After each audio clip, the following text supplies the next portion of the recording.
Yeah, all my career I've had to pinch myself, I think. Sometimes just literally pinch myself to say, wow, playing for Wales at 19, I'm still a student. And then getting selected for the Lions, 86 and 89. Again, pinching myself. And I suppose it feels great more when you're actually on the tours, like the tour of Australia, and you're there with all, and you're looking around, seeing all these great players with you, and you just pinch yourself thinking, wow, and then you go to places and you treat it like royalty. And just talk it, walk it. Walk is only. Don't just talk it, walk it. Don't just talk it, walk it. Walk is only. Don't just talk it, walk it. Walk is only. John Devereux, how you doing, man? Very good, thanks, Ollie. Mate, first and foremost, what a pleasure to have you on. I was thinking about this earlier.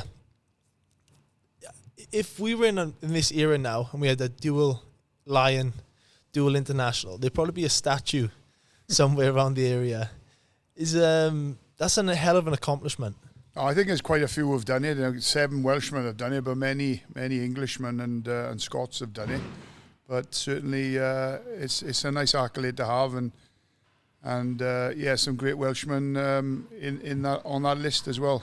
There's some unbelievable players who have done it, but to be even on that list, that's an exception on its own. But I was very obviously different generations, but I was just thinking, wow, it's very rare to happen now. We've had a couple of people gone from union to league, but not many. From league to union, but not many from union to league to do it. But mate, I'm very honoured to have someone as yourself in the area, because I know you're Pontycummer boy originally. Yeah. But I'll put it under the catchment of Bridgend. But it is. There's so much talent in this area. It's unbelievable, and just you're a part of it. It always has been. I think Bridgend schools and district very strong for many years, even before my time. Mainly due to the sports masters in the area. There was a lot of big rugby men, started by Iltyd Williams and people like that, and Arthur Thomas. So a big stronghold for Welsh rugby, to be honest. And we always used to have big battles with the Pontypridd, the Cynon Valley, and those teams as well. So which we know have been a hotbed of rugby over the years. But you still got the Cardiffs and the Swanseas of the world, which were strong. But Bridgend used to that started for me at under 12 with the Bridgend schools, and we used to win the old DC Thomas Cup every year. DC Thomas, wow, what a cup! They say those Valley boys are built different, mind. Would you say you're from the school of hard knocks? Possibly. It was a tough place to grow up in the Valley. A great place to grow up in the Garrow Valley. Dad was a miner. Most lads in the Garrow, obviously, dads were miners or something related to the mining. But it was a great place to grow up, and it was a safe place to grow up as well. And we used to be out all day playing sport, not just rugby, just doing all sports, which is that's pretty amazing. Which is important, I think. Well, you look at it now, right? I know you don't see many people doing multiple sports out in the streets, boys, youngsters getting around anymore. It's not as common. But what I will say is, there's not many.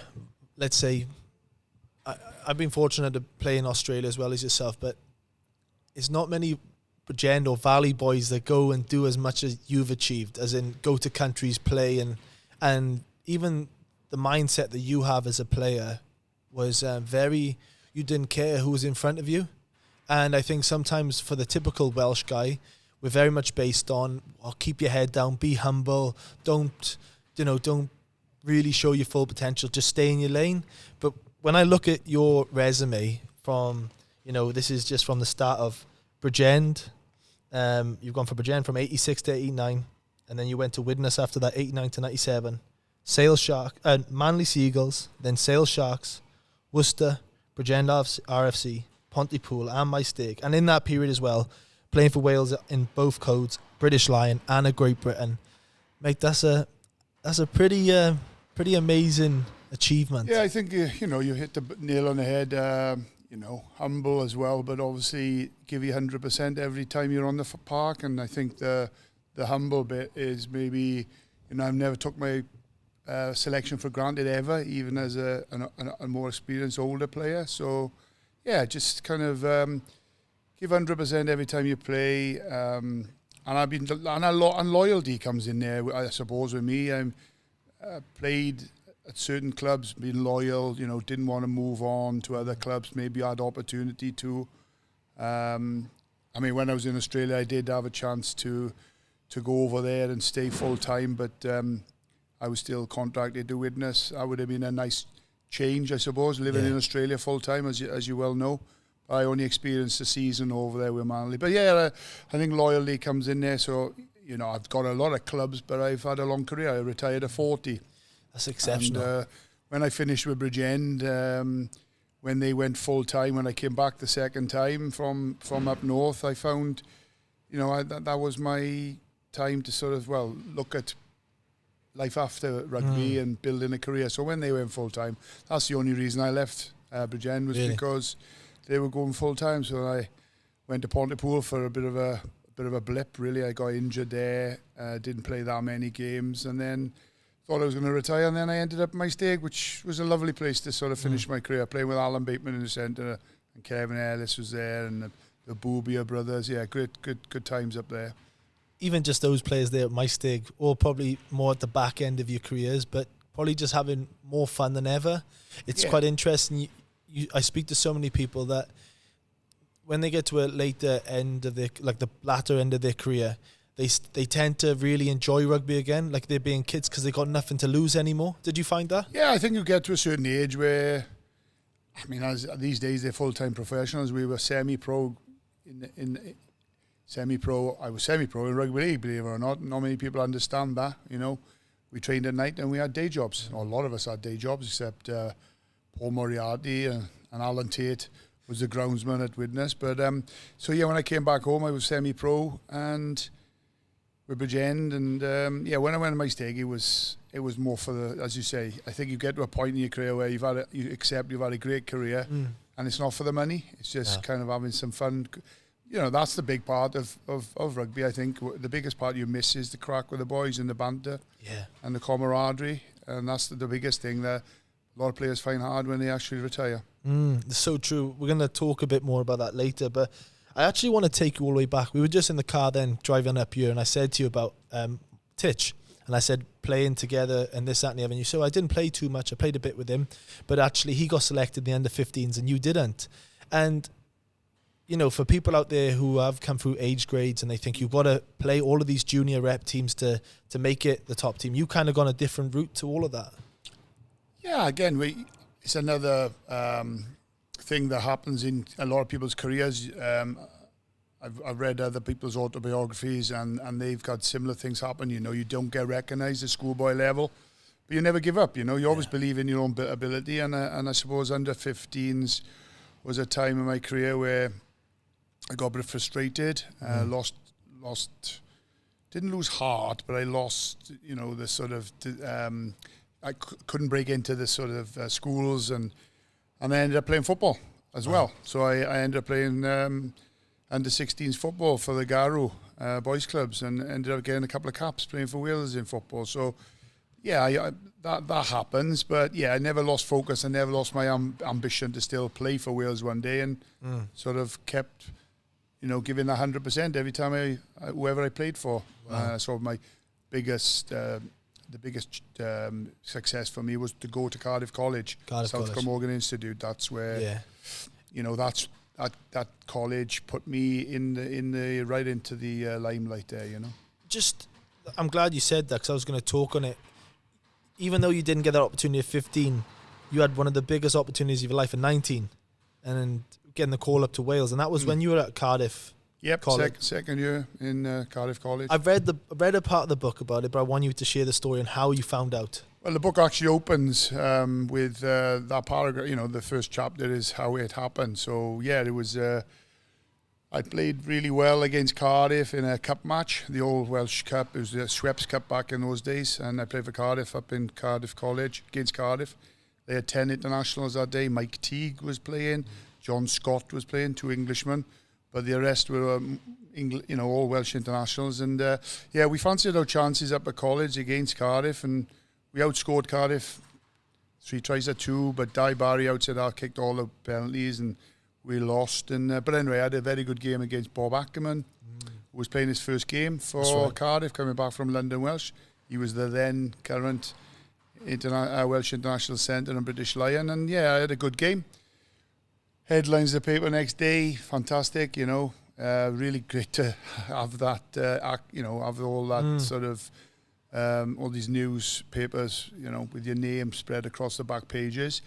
So yeah, literally a couple of months later, I wasn't, again, not thinking much about it. I was in Cardiff Castle on a field visit with some of my colleagues and a couple of lecturers, and this chap appeared from nowhere and said, "Is it John Devereux? It's a very important phone call." And I thought, oh gosh, I put my hand up and thought if something's gone wrong at home, some bad news. So anyway, I went with this chap. No mobile phones in those days. Went to the office, picked the phone up, and a guy on the other end introduced himself as John Dawes, chairman of the selectors, saying that I was successful in being selected for Wales against England on the 18th of January, a couple of weeks later. So again, I totally didn't have a clue that the Welsh team was even being picked that day. So went back to tell everybody excited, all the happy news, and we went across the road and had a bit of a celebration in one of the pubs across the road from Castle. Just a bit of a celebration. Yeah, there's a lovely photo in the book with my great friend Hugh Bevan, who we grew up together from the Garrow Valley. He was in college with me. I'm hoisted up on his shoulders, and the numbers multiplied quite considerably. Yeah. We didn't have mobile phones, like I said, but we had jungle drums, and they all descended from the college that afternoon, and we had a very good few drinks and some lovely photos of me, you know. So it brings back some nostalgia when just talking about that right now, and kind of pinching yourself. I think in stages of our lives, we're so forward thinking of what's next, and this is happening, that we forget how lucky that happens, and being 19 to play for Wales against England in particular. Yeah, it was unreal, really, when you think about it. It was a complete unknown.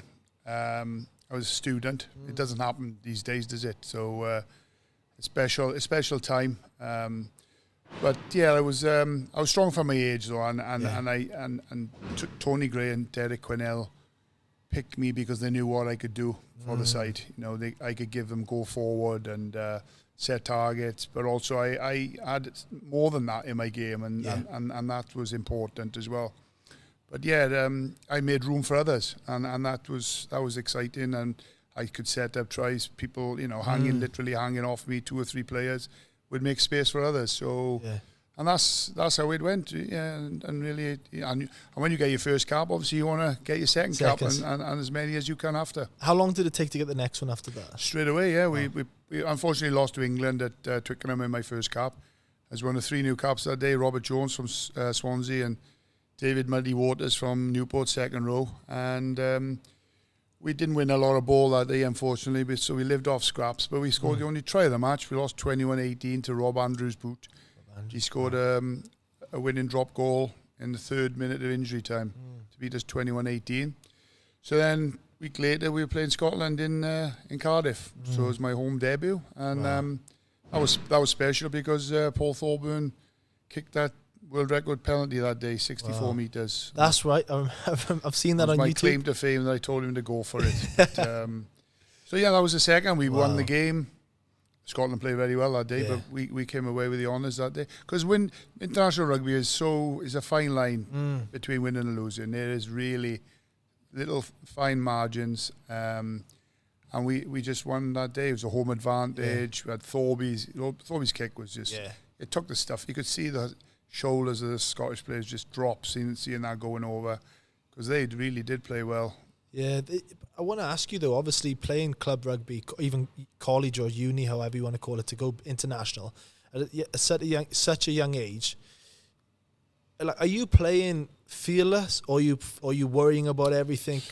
No, that's it. No inhibitions, really. You're right. Fearless is the word, I think. Nothing to compare to. No worries. Just go out there and have people around you to give you the support. You know, the coaches, the captain, David Pickering was fabulous. The players around me, Jonathan Davis, Lennon Bowen, you know, my immediate. So Robert was playing his first cap, so the two of us could, you know, give each other some, you know, support as well. And Yeah, it was fearless in a way. Yeah, it was. It kind of, we got out there and just do what you do. I mean, the reason I got in the Welsh team was what I did week in, week out. So I just had to kind of try to replicate that, and that's what I did. It's one thing about you, John, as well, I've noticed when you played was that handoff you had.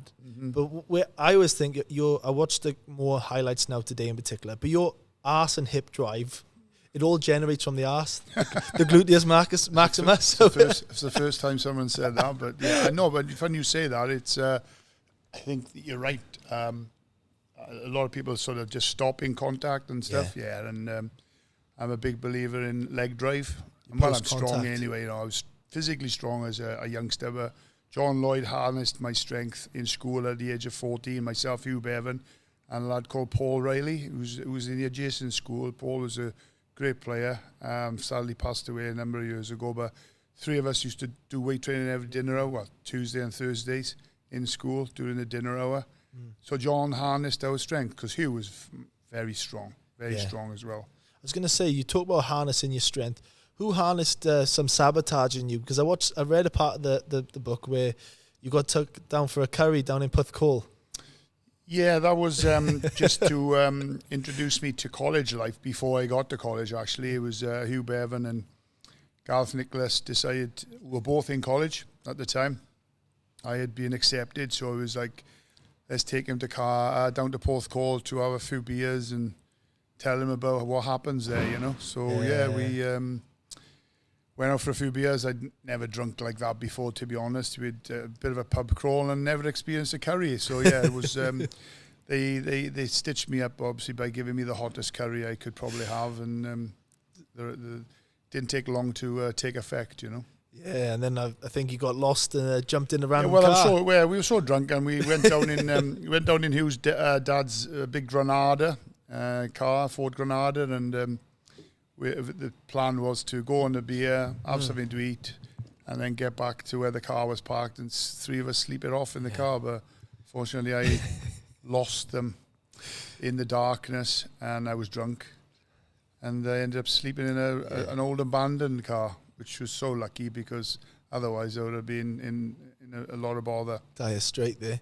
Well, I won't share any more about the book because I want people to buy the book and get it. But this is the book, John Devs, Dual International. We can go on about it maybe a bit more later. But how was that experience? Obviously, totally different to playing the game. But I bet a lot of nostalgia coming up when you're talking about memories, experiences, the people you've seen. And like you said, it's not so much actually about the games. It's actually about the training sessions, the nights out, the initiations to rugby and the brotherhood that it brings. Is that right? Yeah, I mean, it's your life. It's your story of...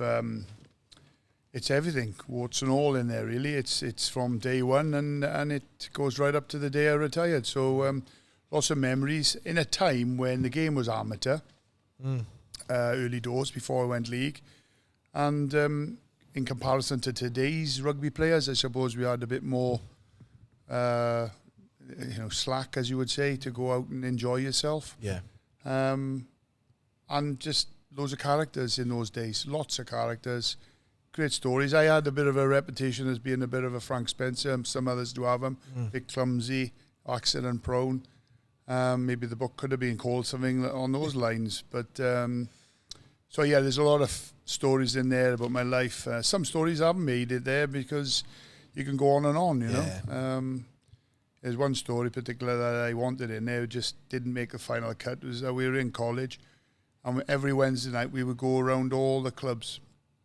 Play the Mystags, Bridgend, Llanelli, Swansea's, Cardiff's. Every Wednesday night we play every Whitbread Merit Table club. Oh wow! Every Wednesday night, and we'd go in a double-decker bus with the team to the game with a number of students and spectators. And one time, I think we were coming back from Mystag this particular time. Leighton Davis, Nutty, his nickname was, from Bridgend, our coach, told the bus driver to go down a shortcut on the way back to Cardiff to college. And the driver was driving down, and he's going, "Oh, there's a low bridge here." "No, it's fine. We've been down here before." So I was sitting on the back seat of the bus on the ground floor, literally looking down the aisle. And unbeknown to this, we were driving along, and next minute, this bus just crunched into this bridge. Shit. And I'm bouncing down the aisle on my arse.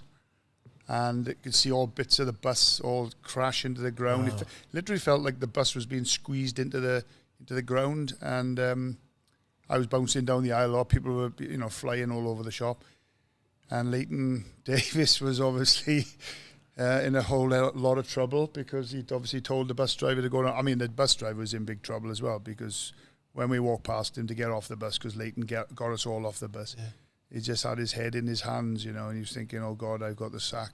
I'm gonna have the sack." But we quickly scarpered. That was just one of the stories that sort of I remember vividly from our days in college. Good times. Sounds like you had some very, very interesting times in college.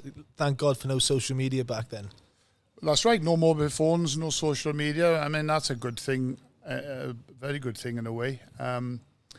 But yeah, like you say, we're students as well. We were fit, and we played a great brand of rugby. Leighton Davis had been a sportsmaster in our college many, many years and seen many Welsh internationals go through the ranks there. And gladly, I was one of the 50 plus, I think, that went through the college there. Wow, pretty impressive, John. Well, I will say though, when we go back to your rugby days, obviously you did the 2 years, 86 to 89 at Bridgend RFC.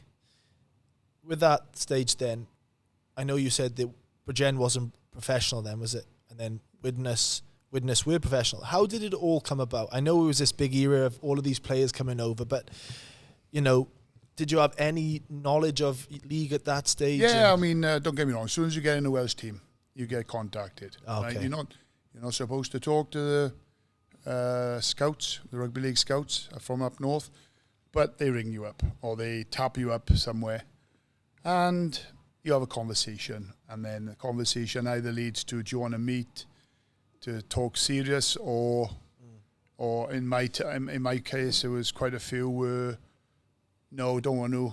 Especially on the Lions tour 89, a guy called Chris Casely from Bradford Northern at the time, chased me all around Australia, asking me to sign. But I said no, and quite ironically, after that tour, I did sign for Widnes, and that came about through Jonathan Davis and Paul Moriarty already signed for Widnes, and Jonathan gave up the chance of going on that Lions tour because he signed 10 months earlier, and with Widnes, and Paul signed 3 months later. But luckily I went on that Lions tour, and it was the best tour I've ever been on, and I got my mojo back in rugby, because you go through go through phases in rugby. You can get a bit stale, or you lose your form, or whatever. And I certainly got my mojo back playing on that tour, mainly due to Ian McGeechan having faith in me, knowing what I can do, talking, playing, showing me, well, not showing me, but just telling me to play my game. And still in that belief back in you. still in my belief. And but playing with great players, that helps, obviously. And then I came back from there thinking, well, I'm looking forward to playing more rugby. And then I got that phone call from Jonathan and Paul saying, look, Widnes are coming for you. We've give you a lot of praise, and they're looking for something like you, basically a big, hard running sort of centre, player who can play centre, and other positions like wing, etc. So we go back, John, just to after Ian McGeechan give you the pump up talk, and then the boys were at Widnes put a good word in for you, and you started to have your mojo back, as you'd say. Yeah, that's right. And like I say, even though I met with Widnes, I was not really 100% going to sign for Widnes, and I suppose what I didn't realise was that Dougie Lawton is a bit of a charmer. He charmer birds out of the trees. He's a good talker. He made it sound also very rosy, and then I suppose when they offered the money when they put the money on the table as well, I was actually signed for Widnes 2 days before I got married, so it was all done very quickly, within a week really. Wow. And like I say, 2 days before I got married, we asked them to keep it quiet before the wedding, so we could at least have the wedding without any hassle from press, etc. And And then we went on a honeymoon and come back, and I was straight into playing rugby after being on, as you would say, on your honeymoon for 14 days, not doing any training and quite a lot of drinking. So that wasn't ideal preparation for my first game with Widnes. But popped 2 rib cartilages in my first game. And who was that against? We played Hull KR on a Friday night. So I got back from Tenerife on a Tuesday, and then that Friday I had to catch a train up to from Bridgend to Runcorn, and I was picked up by a chap called Eddie McDonald, who's Dougie Lawton's second in command, and then I was put in a hotel, and then I played on the Friday night against Hull KR with no training, literally no training, just a little bit of sort of pep talks and stuff, this do's and don'ts, but the real training came started the week after, I suppose, because then I was in the A team again. Even though I popped 2 rib cartilages, they jab you up there. Yeah. And you're back on the park, and I played against Halifax in another A-team game. Luckily, both games are Widnes, because both travelling to Halifax or Hull, dreadful venues, long way and freezing cold in Halifax, even in the summer, which is up in the blinking top of the Pennines. Yeah, that's right. How did you find it, John? Like the difference between union to league, obviously coming in after 14-day honeymoon. Yeah. Even though the ball might be similar, the styles of training and everything is so different. How did you find it? Yeah, no, it's totally different. I mean, the fitness level is different. It's high, lactic acid build-up. It can be described, I suppose. Obviously, ball is in play a lot more in league than union. You're involved even though you haven't got the ball, so you're still having to move up in defence and back and tackle once, twice in a row, maybe 3 times in a row, which is hell. Yeah. So it's lung busting, lactic acid build up, and it's tough. I mean, there's not many gaps, and in union used to be a little bit more space, and there's no space in league unless you obviously break the first line, but then second line you get cut down usually by a full back or a covering winger or a scrum half or something. But it just found it much harder, obviously, much more physical. In fact, it got to a point in 96, 97, I did say to my wife, I don't think I can play another season in the league. My body can't take it, because I played a certain style of rugby, which was no holes barred, 100%. I could run round people, but I could run through them as well. So it takes an effect on your body after a while. So, I mean, I was 8 seasons with Widnes, and and it did take an effect on my body after that time. And I suppose something had to give. And then rugby union went pro, and Sale Sharks came knocking.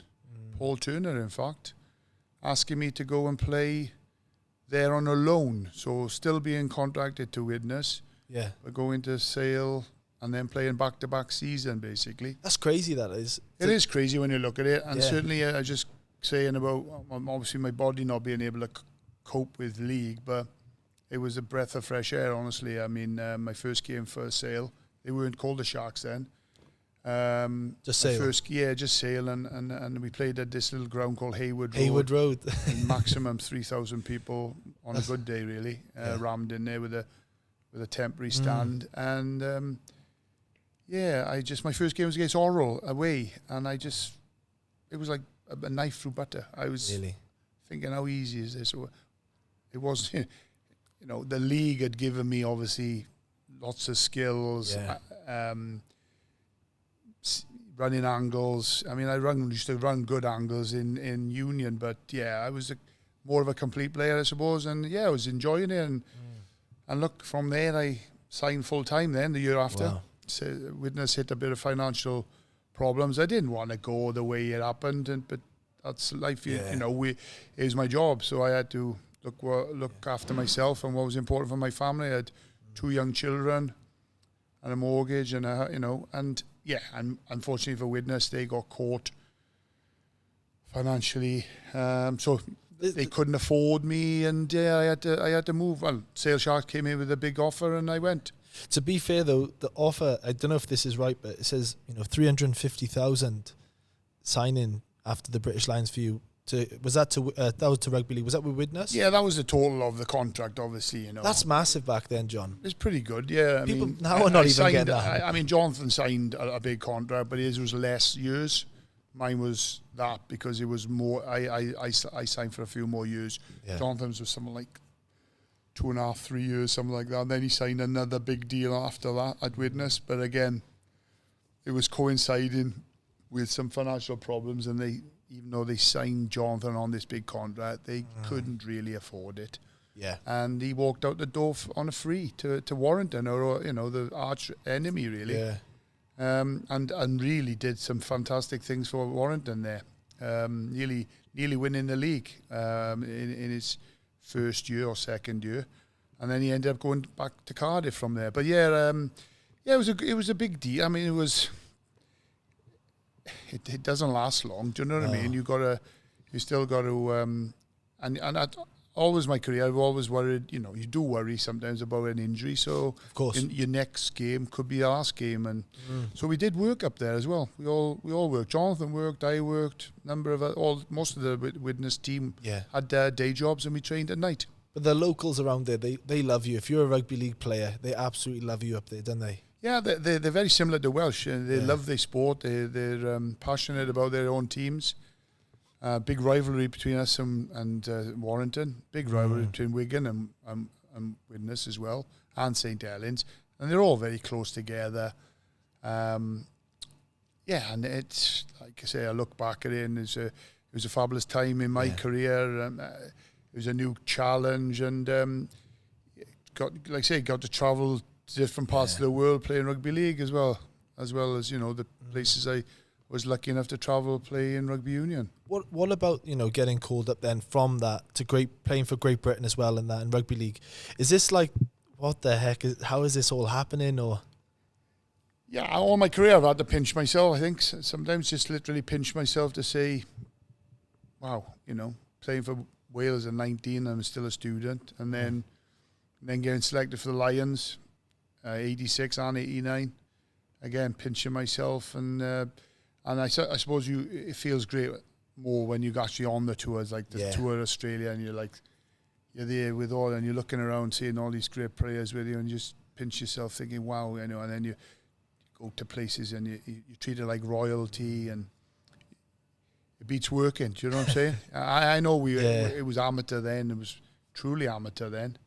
Nobody was getting paid, but it's just a privilege to be part of it. And then, it was. But obviously, when you become a professional, then that is your day job, and your mentality changes. That's what I noticed so much about the rugby league players. Different. It's all about winning. There's £50 you get for losing, taxed. £250 win bonus. So and that's taxed. So we didn't lose very many games. I mean, unfortunately, Widnes, we'd beat all the best sides like the Wigans and the Saints and all those, and Leeds and and then we go and lose to like a lower level side, and crazy. We lose Challenge Cup games against Oldham at home, which was like mad, because the big prize is getting to Wembley. Yeah, of course. And that's where the money is. You won the Lancashire Cup as well, mate. Yeah, we won the Prem 3 years in a row. We won the Lancashire Cup. We won the Regal Trophy. But our big goal was, it was all built. Dougie Lawton built that side to get to Wembley every year. Just like Wigan got there every year. Yeah. 9 years in a row, actually, Wigan got there. We should have been playing Wigan every year. Or if we had met each other, obviously, it wouldn't be. But, the big master plan from Dougie, he promised the board that he'd get us to Wembley more often than not. And in my first year, again, we lost to Oldham at home, which is crazy. Second division side, we played dreadful. Second year, we drew Saints at home in the first round. We lost. Third year, we got there. But Dougie had gone by then because he'd failed to get them to Wembley. I mean, before I got there, they were playing Saints in the semi-final at Anfield, right? I'm a massive Liverpool fan, and I never got to play at Anfield. That's one of my biggest regrets, playing rugby league, because I used to play a lot Old Trafford. I played Old Trafford about 4 or 5 times. But we were playing St Helens before I got to Widnes at Anfield, and a guy called Rick Thackeray, who was a winger from St Helens, he was in the clear, and it was like a sniper shot him, and he fell over, and someone tackled him and snuffed it. It was a try under the sticks. He was in the clear, but he fell, or he kicked himself when he was running, and he fell over. And if he had scored, Widnes would have won the match and gone to Wembley. But it was a semi-final of the Challenge Cup. So it was kind of like as if we were cursed a little bit, or Dougie was cursed. Yeah. Because he'd been there many times as a player. Yeah. It's interesting because last year I was injured, but we played against Widnes at home, and they weren't doing too well, and John Keir was the coach. And those fans don't mix those words when they're not winning. They give it to their players and their coaching staff. They don't. They want to see effort, you know. And I think there's some players, they always pick on one more than another one. Widnes are a bit like that as a crowd. They tend to maybe pick on the odd player and keep on, you know. Yeah. You know. Did you find that pressure? Because obviously you guys were on a bigger deal, a good contract. It's I think high expectation. If you don't go there and perform, if you don't go there and show the effort, they'll single you out and tell them, you know, they're paying money. It's hard-earned money to come and watch you playing. It was a shit all over ground. I mean, it was horrible ground. What they got now is fabulous. Yeah, the 4G. We always wanted a pitch, like a stadium like that. It was crying out for it. Like Widnes are not a Wigan or a St. Helens with board of directors, all millionaires. Widnes had pub owners, demolition contractor, insurance salesman. You know, they were all. There's no millionaire. Well, the odd one. There was a guy called Sammy Evans. He was probably the only millionaire in there. You know, when now you talk about it, and we'll move on to the league soon, but I want to just touch on who was someone who impacted you the most in the rugby league area? Maybe when you're up there. I know you had Jiffy and Moriarty there, but I mean, I suppose the Welsh boys always tend to look out for each other, but was there someone up there who took you under their wing? Oh, just lucky to have the boys there, you know. It was a little community we had. Obviously, myself, Paul, and the wives, you know, Paul and Jonathan in Widnes. And then we had Alan Tate was there, Mossy Coloto, another ex-rugby union convert from New Zealand. And we all became very good friends. I mean, all the wives of all the players, we used to go out for nights and everyone got on. There was a great team spirit there. We had great coaches. It was just good times. It was, look, successful sides, happy sides, aren't they? And we were generally successful, but like I said, we didn't get to Wembley as much as we should have.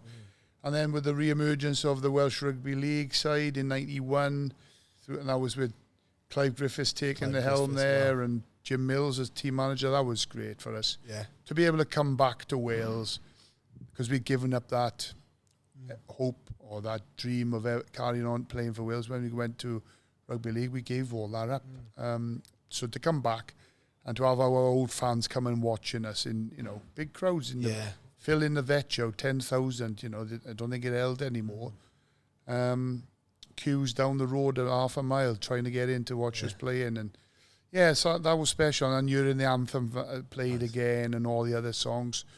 And it lifted us, you know. We played some fabulous matches. I think we lost a couple of games. We lost narrowly to New Zealand down the vetch. We should have won. I scored a try, and Adrian Adley pushed his chap as I was scoring a try and scored a bomb and jumped over under the sticks to win the match.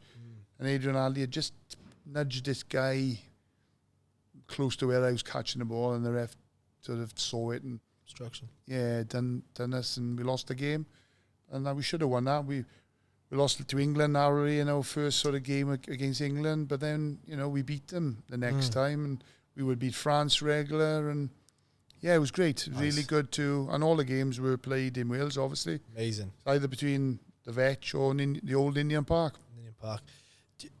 Was it a time, I want to make sure it was you, but was it you who broke your jaw against Australia?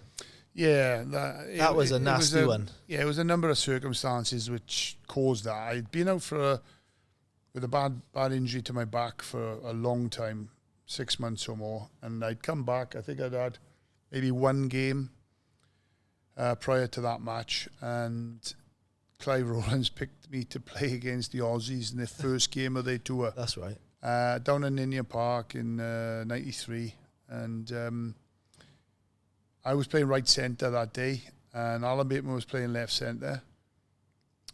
And Alan pulled out just before the match, something, a back spasm or a twinge, something in a warm-up or training. Anyway, they picked Scott Gibbs to replace him off the bench. And Scott wanted to play right centre and not left centre. And so I decided, okay, I'll switch. It's just one of those things. I was marking a guy called Mal Meninga, the Australian captain. He's a man mountain of a chap. What a legend of a bloke. 20 odd, he's about 20 stone, huge guy. Yeah. Been around a while, he was on that sort of downward, slide from the best of his years, I suppose. But he was still a hell of a player, captain of his country. Yeah. And I just went in and tried to smash him, I suppose, and put my head on the wrong side, being that I'd come from the right side and predominantly I'd played most of my rugby on the right, and I put my head on the wrong side in the tackle, My timing was out, caught a shoulder, and he smashed my jaw in 4 pieces, I remember that. I seen the video of you coming off. It was the most horrific injury I've ever had, from pain and discomfort, obviously. But, it's not advisable to break your jaw playing rugby, but... what a player he is, though. When you just say Mal Meninga, I think he's an immortal as well. It is. So he's been made one of the immortals. There's not many of them. Well, it's 8, I think. Yeah. But man, and we had crossed paths. Yeah. That summer in Australia, I was playing for Manly. He was playing for Canberra Raiders. We played at Brookvale Oval, and he used to wear this huge arm guard on his arm to protect his arm from. I guess he may have broke his arm. Or just to smash people. And he lifted me off the floor, because I was quite an upright tackler in those days. I used to sort of smother people, and he just caught me right under the chin and lifted me off the floor and threw me backwards and it looked dreadful, but he wasn't that bad. But anyway, I was hounded by the press after the match because he wasn't binned or nothing. Wow. And then he got cited for 2 matches, so he probably thought, I was something to do with that. But he probably just gritted his teeth a little bit more when he put his shoulder into my jaw. Well, like you said, for people who don't know him, he's an absolute legend, and that Australian team alone is full of stars. Yeah. And you guys give him hell of a game anyway. Yeah, it was a horrible day. It rained terribly, which didn't suit our game, and they're the world champions. They're a fantastic team. Played against them. I was lucky to play against them 3 times in league, once for Great Britain and twice for Wales. And hadn't won one, but we were nearly, we were actually beating them in 2000 when myself and Paul Moriarty went back to rugby league to help Clive Griffiths out, because me and Paul had gone back to Union, and Clive had some injury problems, and he called myself and Paul up to see if we could help out with the injury problem. So our rugby union sides, Bridgend and Swansea, respectively, let us go up. So that was a great experience. We drew the Aussies at McAlpine Stadium, Huddersfield, in the semi-final of the World Cup. Nobody gave us a hope, obviously, but we were winning with 58 minutes gone. And then they just grabbed the ball off us and squeezed us and came out in the end winners. But it would probably be the biggest shock in history of any sport, I think. It would be. From that, then, your league days, and you come back now, it seems like you're doing a slow trip down the south. You're slowly from Sale to Worcester and slowly coming down. Was that always the plan, or was it just No. It was, I wanted to stay at Sale Sharks. They were a guy called John Mitchell, the Kiwi number 8, was building a great squad there, and big ambitions, and Sale had ambitions, and after my time there, they eventually got there. They won the Premiership, but at the time he was building a side, and I was part of it, and then I unfortunately broke my ankle. It wasn't a bad fracture, but it was an awkward one. It took a little longer than you would expect to heal, and in fact I was out a year. Yeah, wow. Yeah, so that's a long time, and then you sort of start to worry then that what are they going to think, and that's what happened. So I found it very hard to get back into the team, and I decided just to go to Worcester on loan, just to get some rugby under my belt. And Worcester were, up and coming side, winning, which helps. And a guy called Cecil Duckworth, who was the chap who invented the Worcester boiler. He was pumping loads of money in there, and he was assembling a big squad there. And it was good times. But unfortunately, that all went a little bit pear-shaped right at the end of that season. And when I first joined them, we were winning every game. But unfortunately, I was just there on loan, and it served its purpose, Yeah. Do you find that you, like you said, when you went to Sale, you found your mojo again? Not mojo again. Sorry, you just felt like you were knife through butter when it comes back to Union. Was that the same concept then after the ankle injury, or did it take a long time to build? Oh, I mean, it takes a toll on you. I had aspirations. I remember playing for Sale Sharks at Saracens Ground, where they were playing at Vicarage Road then, home of Watford.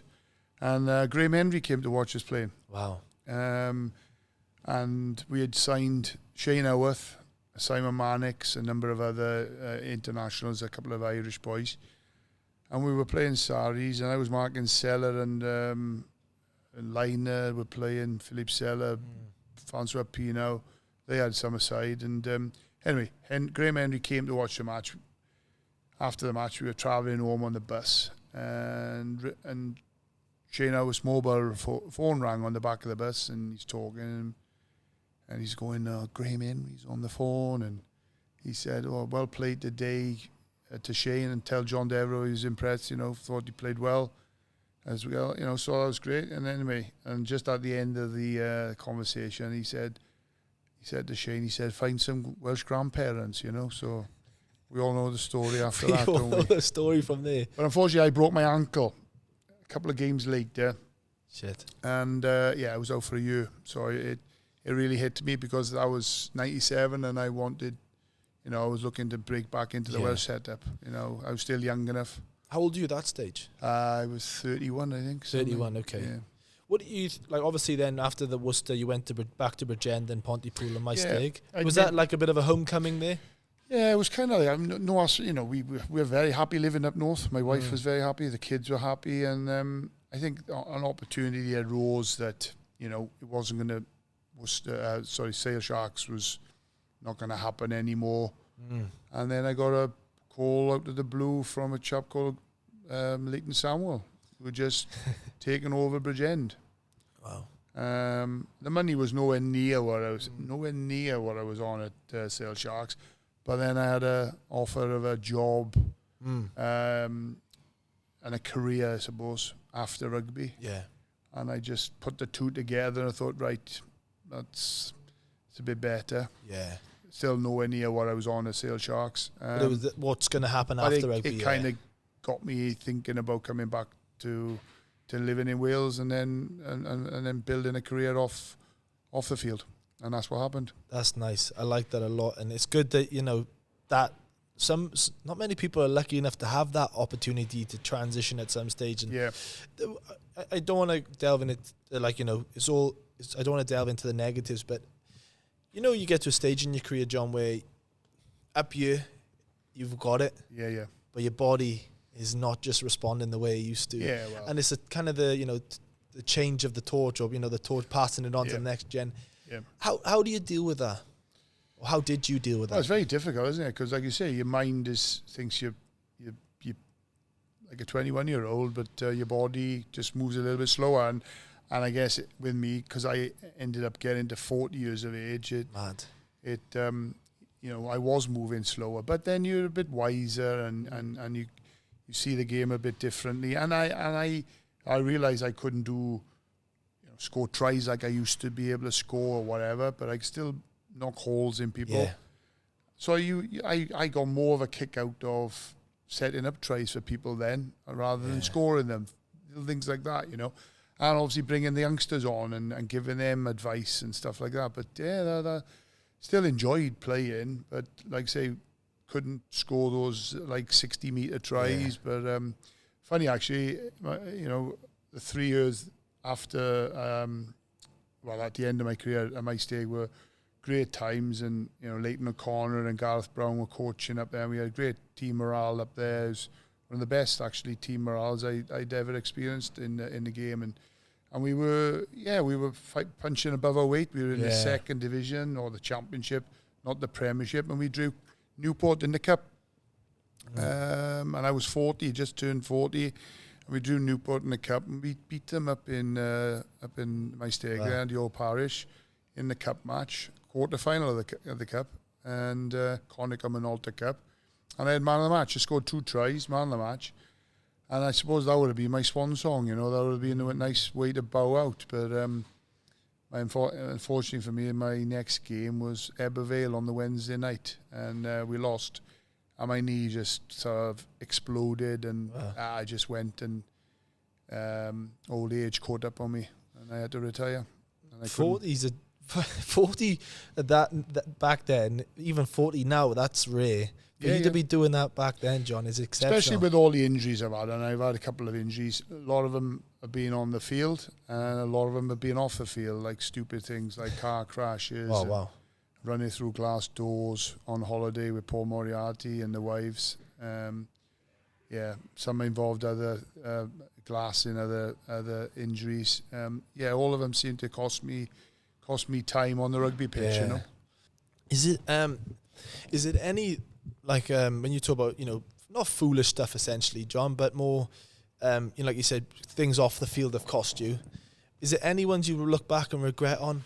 Like, oh, I wish I wasn't. You know, normally nothing good happens after 2 a.m. They say. Is there anything like that with you, John?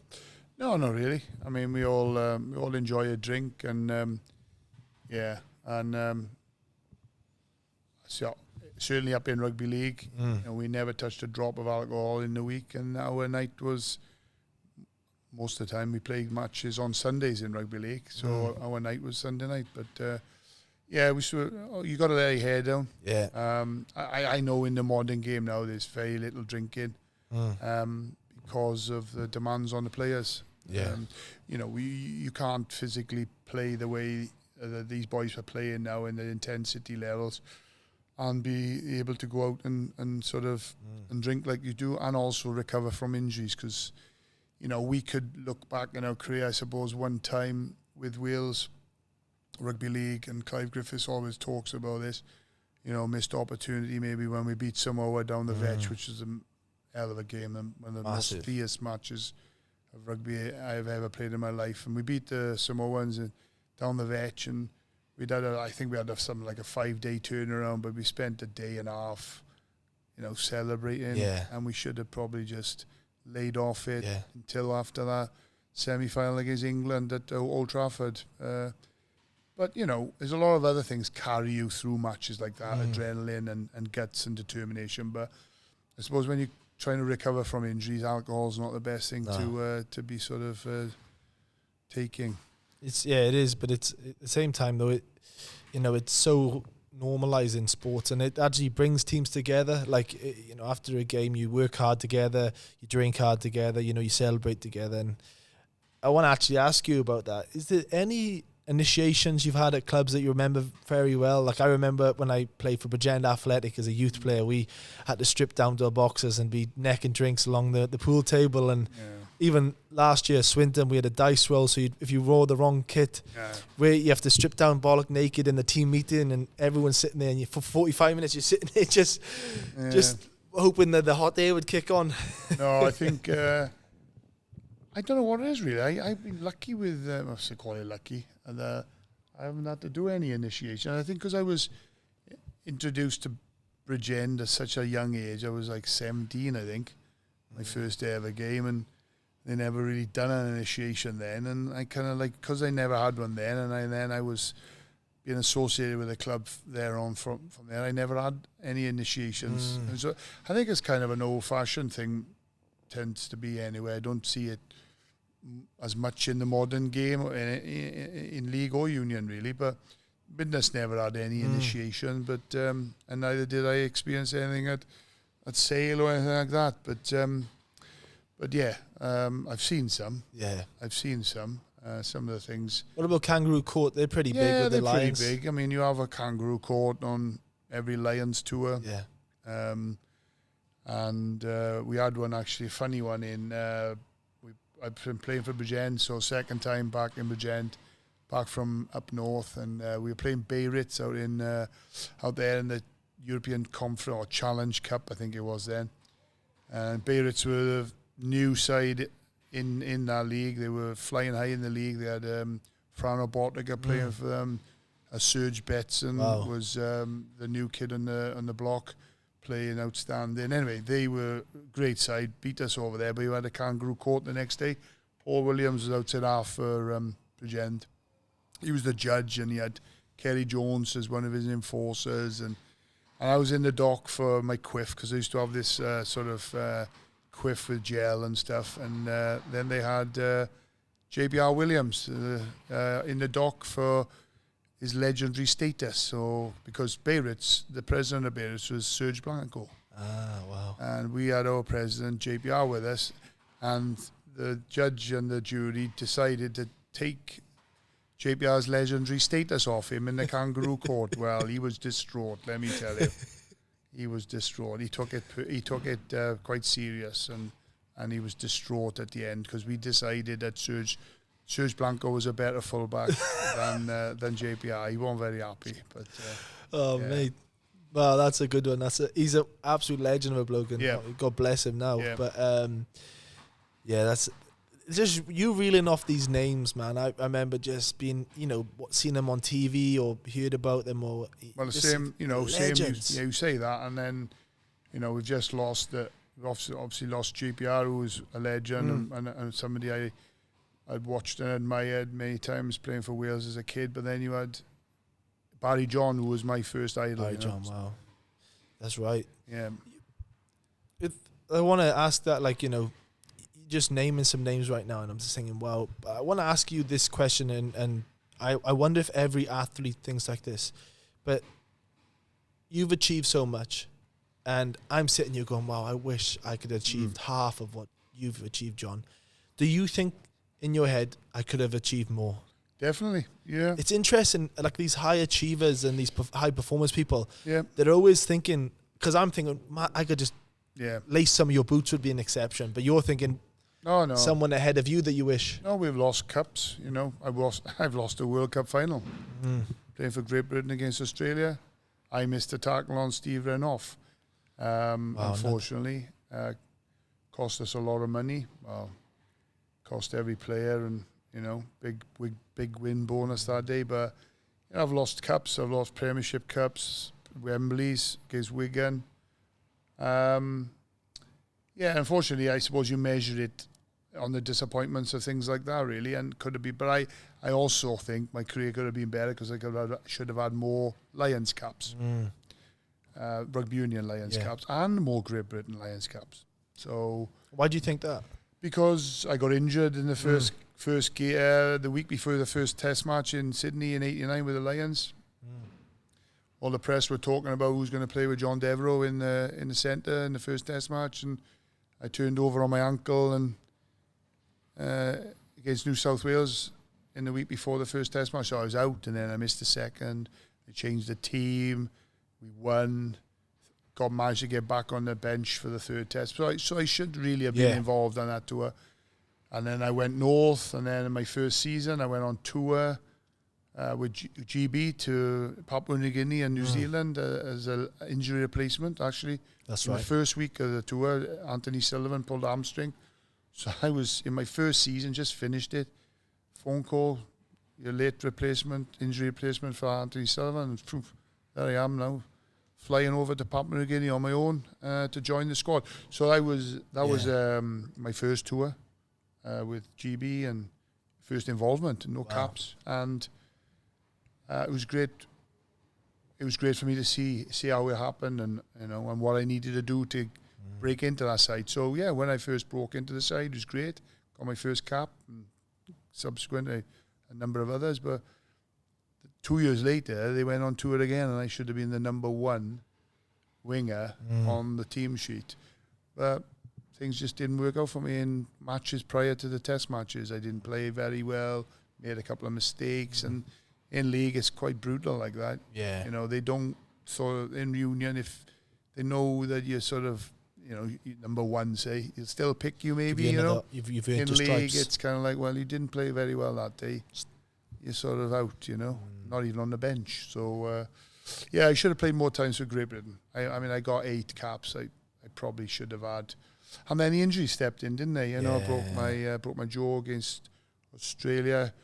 Could have played in that game that Jonathan played in, the famous try against the Aussies at Wembley. And but I think my best time with Great Britain was when I played against in '94 against the Kiwis, and I featured quite heavily. So the three test series, and we won the 3 tests and started at Wembley, scored a try. Yeah, I was going to say. And I was man of the match then at Central Park against the Kiwis. I was untouchable that day. I was on.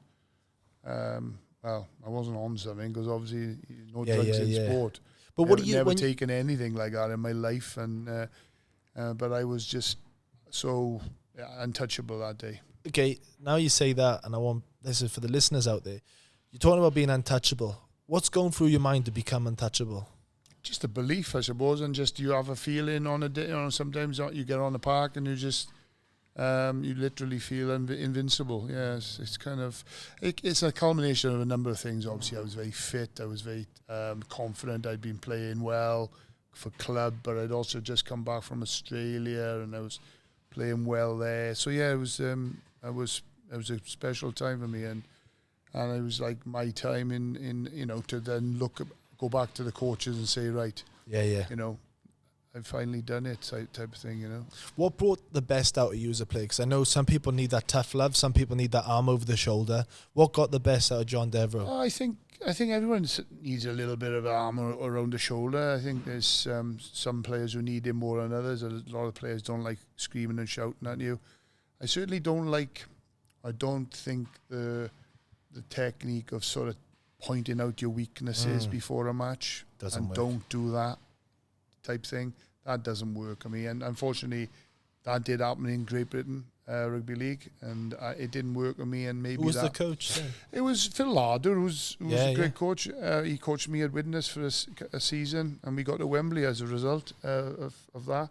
And Mal Riley, between the both of them, they would sort of we'd get off the bus and about a mile from the ground, we'd get off the bus and just walk, and then they just literally walk with individuals and as you're walking and just pull you to one side and point out your don't make this mistake today type thing. And it's like Jesus, but no, there's also experience which you could sort of, if you were in that team a bit more, you could have used that experience and say, well, just cut that out, or don't need to hear that. You don't, you're better than that, and you don't have to worry about that. But if you're trying to break into the side, it mentally it is playing on your mind. Definitely, it's interesting you say that.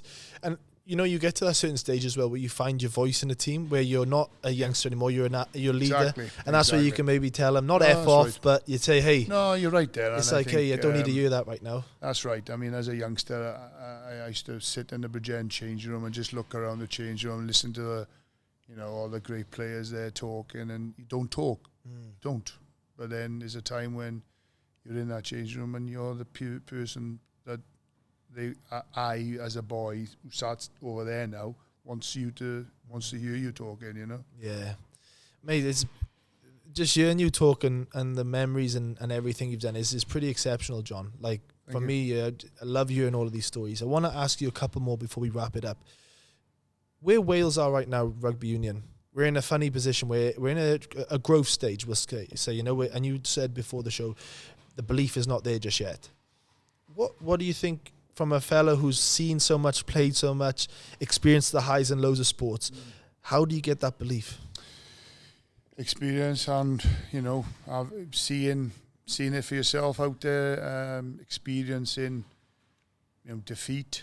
I remember 2003, I went up to Scotland with a gang of boys to play golf, and then a couple of games of golf and to watch the game. And we lost to Scotland that day, and I was remember in the hotel, the Sherborne, is it, or Sheraton, I think, the Welsh team hotel, and we were in after the match. I was talking to Gregor Townsend, who was still playing, and he said to me, "Devs, that team today it's a young side. He said, if that side sticks together, you'll have one hell of a side in Wales. 2 years later, Grand Slam. So it's little things. It's experiencing loss, defeat, but as a team, you build from it, and you say, right. And I just remember playing against France. Everyone used to think France were the best team that we ever played, and apart from the All Blacks, yeah. And I go over to Paris, and I think to myself, this wasn't that bad. You know, I wouldn't hate coming back here and playing against them, even though they were hell of a side in Paris when the sun comes out. Unfortunately, I didn't have that same feeling about the All Blacks, which I played against 3 times, and three times they were taught a lesson in rugby and pace, strength, power. They're never different level. Yeah, I mean, we were totally second best when we came against sides like that. But yeah, France, and you just got to experience. You sort of, and you grow when you get that confidence and you get that belief, and you become better players from it. Yeah. What are your thoughts? Obviously, like when I look at the team right now, I see people like Josh Adams, George North. I'd say they're more the experienced boys in the team now.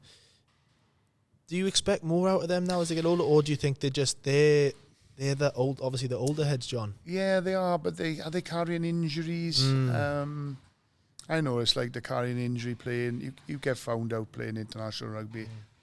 It's all about I talked about earlier, fine margins, fine line between winning at international level these days. It can be as simple as one error or just not have, and really if you are carrying injury, you're not playing the top of your game. No.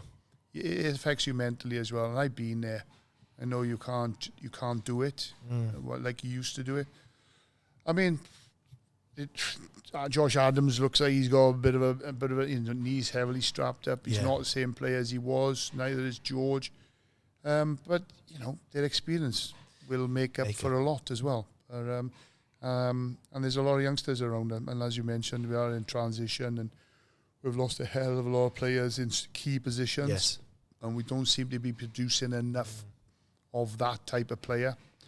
So until some of these youngsters come through, and some of the youngsters we haven't even seen yet, we are literally at that stage where we don't have a lot of players to pick from. Yeah.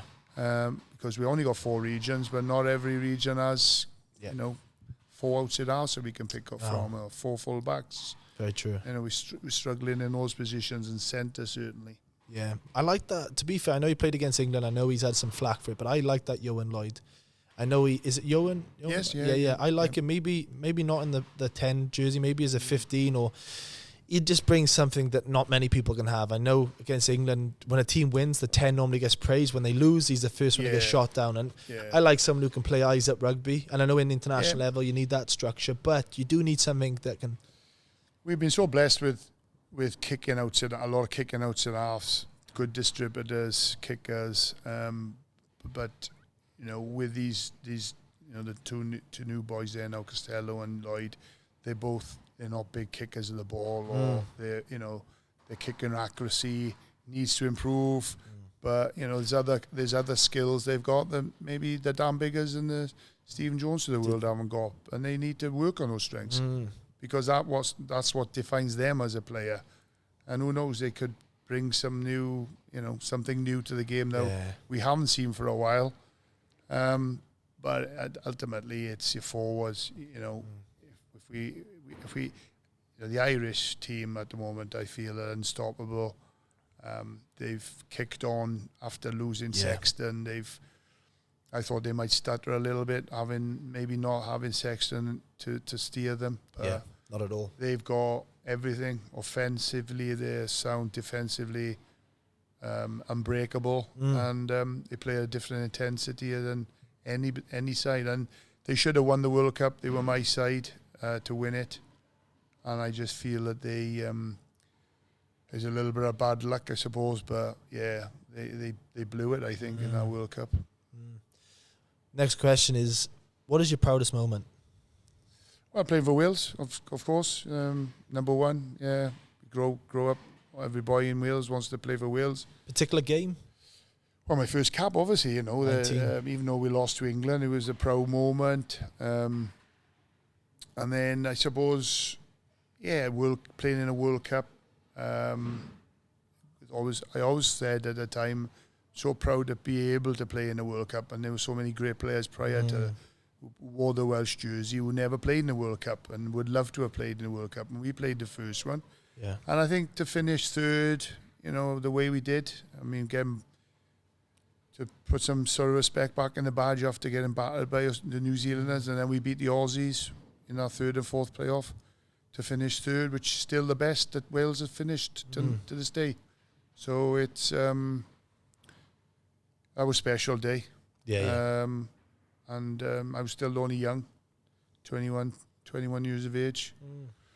Yeah, and I guess, you know, those are the highlights, I suppose, of my Welsh career. It was a short career, really, before I went league. But yeah, going on the Lions tour was without doubt the next best. Love that. And you don't get anything like that in rugby league. You don't get tours like that in rugby league.